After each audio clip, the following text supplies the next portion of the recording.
C'est le premier point de l'actualité de ce jeudi 2 janvier 2025. Bonjour à tous et bienvenue. Mardi soir, les Ivoiriens attendaient impatiemment l'adresse à la nation du président de la République à la faveur du Nouvel An. Cela a été fait. Un discours articulé autour de plusieurs axes socio-économiques. Au plan politique, le président Alassane Ouattara est revenu sur la nécessité de maintenir un climat de paix en Côte d'Ivoire.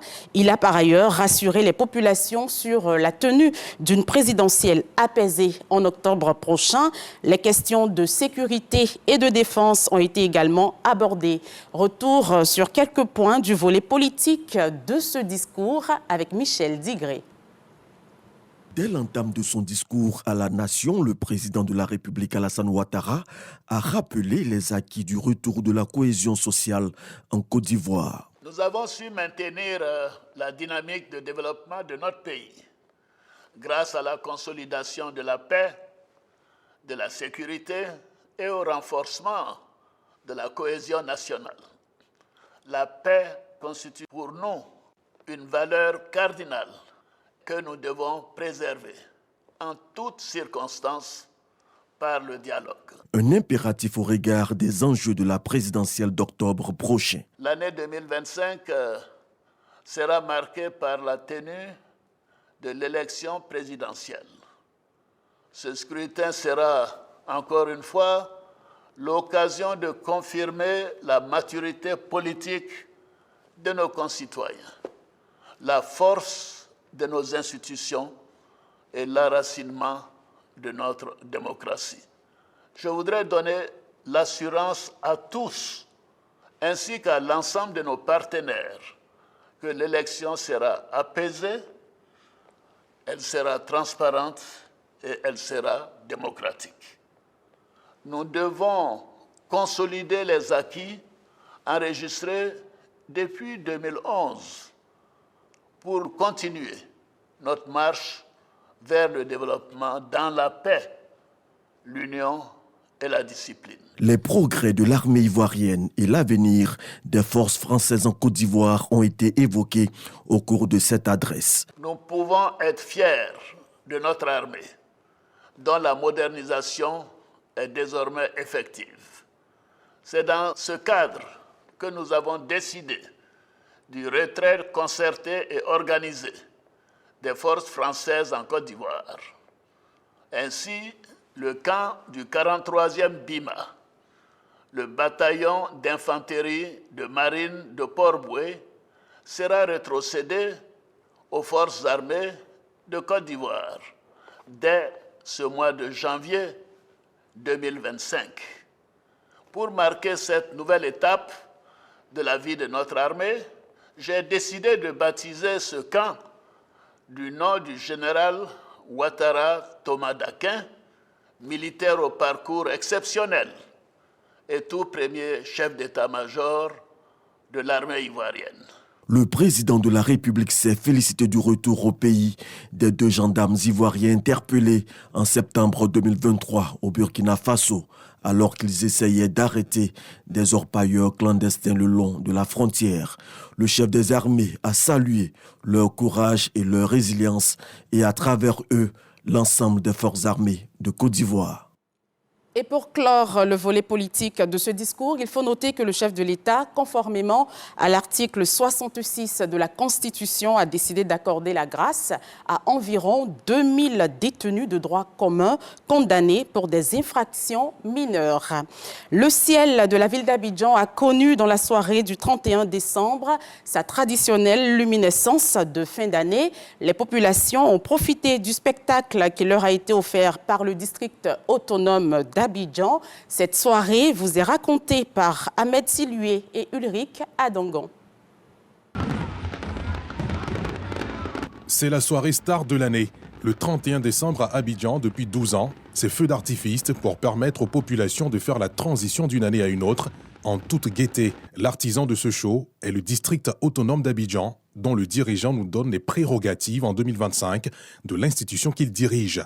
Pour 2025, je prends ici et maintenant l'engagement de réhabiliter moralement, psychologiquement, matériellement, physiquement les Abidjanaises et les Abidjanais qui ont été impactés par les opérations de restauration de l'ordre urbain en 2024, en leur offrant un cadre de vie et de travail décent.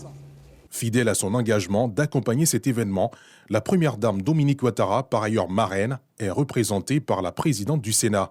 Kandia Camara traduit tout son enthousiasme d'être associée à ce spectacle annuel. Son Excellence Madame Dominique Ouattara, première dame de la République de Côte d'Ivoire, marraine de l'événement Abidjan Ville Lumière, me charge de vous adresser ses chaleureuses et affectueuses salutations. Elle vous assure, malgré son absence ce soir à nos côtés, qu'elle est de cœur et d'esprit avec nous pour magnifier, dans la ferveur et l'amour, le vivre ensemble à l'orée de la nouvelle année. Le spectacle pyrotechnique, chaque année, laisse les spectateurs médusés. Première fois ou non, tout le monde profite pleinement du moment. Magnifique, merveilleux, et qui réunit vraiment tous les fils et filles de la Côte d'Ivoire en un seul lieu, vraiment, et tout le monde, en fait, quoi. C'est tellement formidable, en fait. C'était un très beau spectacle. Je remercie vraiment le district autonome d'Abidjan de nous avoir permis d'avoir ce très beau spectacle. Je souhaite à tous merveille le meilleur et que la Côte d'Ivoire soit une Côte d'Ivoire unie, parce que c'est ce qui est beaucoup plus important. Et puis, que Dieu bénisse le peuple ivoirien. En tout, ce sont 25 minutes de magie qu'ont vécu les populations sur site et en direct sur les antennes de la RTI. Dans les yeux des populations, on pouvait lire l'espoir d'une année plus fructueuse, en tout point, que la précédente. Il y a eu aussi de la magie à l'intérieur du pays. Un concert et un géant feu d'artifice ont été offerts aux populations de Bondoukou et de Tanda par le ministre d'État Kobenon Kwasi Adjoumani, par ailleurs président du conseil régional du Gontougo. Une action devenue au fil des années une tradition à travers laquelle le président du conseil régional entend permettre à ses administrés d'amorcer la nouvelle année dans la joie et l'espérance. Les détails avec Herman Niamia. 2024 s'achève et bonjour 2025. Ce passage de flambeau a été célébré à Lumière à Bondoukou. Devenu une institution dans la localité, chaque année, les populations se retrouvent ici sur cette place publique pour immortaliser ce moment historique. Chaque année, monsieur le ministre vraiment nous offre cette belle cérémonie par rapport au feu d'artifice. Vraiment, nous sommes très fiers de lui. L'initiateur de ce feu d'artifice n'est nul autre que le ministre d'État Kobenon Kwasi Adjoumani, par ailleurs président du conseil régional du Gontougo, qui à travers cette œuvre entend permettre à ses administrés d'aborder la nouvelle année avec espérance. Chaque fois que l'occasion nous est donnée de donner la joie à nos populations, nous ne pouvons que le faire parce que nous devons être des hommes de partage. On ne doit pas être heureux tout seul. Pour cette édition, outre les populations qui ont effectué massivement le déplacement, le ministre d'État Kobenon Kwasi Adjoumani avait à ses côtés des autorités administratives, politiques et traditionnelles, ainsi que de nombreux cadres de la région. Et nous rentrons dans une année électorale. Tout ce qu'on peut souhaiter est que l'élection se passe très bien dans de bonnes conditions, comme a souhaité le chef de l'État. Outre Bondoukou, les populations des Tanda ont également vécu ces moments de convivialité. Avant le feu d'artifice qui les a émerveillés, les participants ont également été gratifiés de plusieurs prestations d'artistes locaux. Rendons-nous à présent à San Pedro où le réveillon de la Saint-Sylvestre s'est également déroulé dans une ambiance festive pour la nouvelle année. Les populations souhaitent que notre pays soit prospère, en paix et en sécurité. Le point avec Sam Conan. C'est avec des feux d'artifice à la place Ado que les populations de la cité balnéaire célèbrent l'entrée dans la nouvelle année 2025. Je voudrais souhaiter les vœux les meilleurs pour le président de la République, chef suprême, à lui et à toute la population ivoirienne. On veut à l'endroit de la population de la Côte d'Ivoire, plus particulièrement de la population de San Pedro, prospérité, santé, entente, amour. Nous sommes vraiment contents. Nos vœux les meilleurs pour la Côte d'Ivoire, vraiment beaucoup de sécurité, que la paix règne. Si les populations de San Pedro célèbrent le réveillon de la Saint-Sylvestre dans la quiétude et la sérénité, C'est bien grâce au dispositif de sécurité déployé par les forces de défense et de sécurité.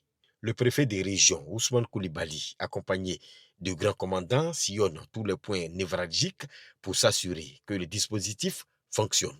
La sécurité est garantie et les fêtes peuvent se passer en toute quiétude parce que les instructions reçues par les commandants des forces ont été appliquées. Nous venons de les voir sur les lieux de culte et sur les différents lieux de réjouissance. San Pedro, dans ses habits de fête, célèbre dans la joie et la ferveur l'entrée dans la nouvelle année 2025. Une année qui devra connaître moins d'accidents de la route. Promesse faite par les transporteurs. Le mardi 31 décembre 2024 a aussi marqué la clôture de la deuxième session ordinaire de l'Assemblée nationale. La cérémonie a enregistré la présence de plusieurs présidents d'institutions et représentants du corps diplomatique. Dans son adresse, le président de l'Assemblée nationale a fait le bilan des activités parlementaires des 3 derniers mois de travaux. Adama Bictogo s'est aussi réjoui de la parfaite collaboration entre l'Assemblée nationale et d'autres institutions sœurs. Konaté Moussa, Barnabé Konan et Zakaria Traoré pour le compte-rendu. C'est la fin des travaux de la deuxième session ordinaire de l'Assemblée nationale. Après son ouverture le 1er octobre dernier, le président Adama Bictogo fait le bilan des 3 mois d'activité. Bien que cette deuxième session ordinaire ait été principalement dédiée à l'analyse des textes relatifs au budget, d'autres textes législatifs essentiels ont été examinés.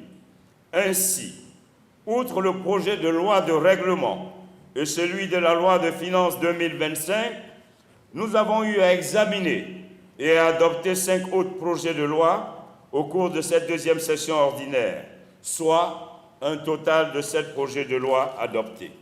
Parmi ces projets de loi, certains, bien plus que d'autres, ont suscité un réel intérêt auprès de la population ivoirienne. Il s'agit, entre autres, du projet de loi modifiant la loi numéro 2018-862 du 19 novembre 2018 relative à l'état civil. Le projet de loi déterminant les procédures applicables aux contentieux relatifs au bail à usage d'habitation et à l'exécution des décisions d'expulsion d'un immeuble. Le projet de loi modifiant l'article 4 de la loi numéro 2022-193 du 11 mars 2022 portant création, compétences, organisation et fonctionnement du pôle pénal économique et financier. Le projet de loi portant organisation des juridictions. Cette deuxième session a aussi été marquée par des séances d'information parlementaire avec certaines structures dont la CEI, Commission électorale indépendante, la Cour des comptes et le Conseil national des droits de l'homme. Ces séances, riches en échanges et constructifs, avec le président de la Commission électorale indépendante, le président de la juridiction financière supérieure et la présidente du Conseil national des droits de l'homme ont permis de mieux informer les députés sur l'opération de révision de la liste électorale, sur l'état de la gestion de nos finances publiques, ainsi que sur la situation des droits de l'homme en Côte d'Ivoire.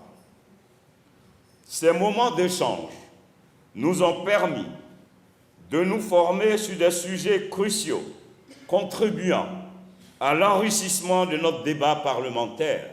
La cérémonie de clôture de la deuxième session ordinaire de l'Assemblée nationale a vu la présence de plusieurs représentants du corps diplomatique, des membres du gouvernement, des présidents d'institutions de la République et de Gilbert Kafana Koné, le haut représentant du président de la République. Et pour terminer, hors de chez nous, au Zimbabwe, la peine de mort est désormais abolie. Le président Emerson Mnangagwa a promulgué une loi historique interdisant cette sanction pour tous les crimes avec effet immédiat. Cet élan abolitionniste était attendu depuis longtemps. Fin de ce 6h30. Merci de l'avoir suivi. Je vous souhaite une belle année 2025. Pêchez-vous et sur vous. N'oublions pas cette année de rester prudents sur les routes.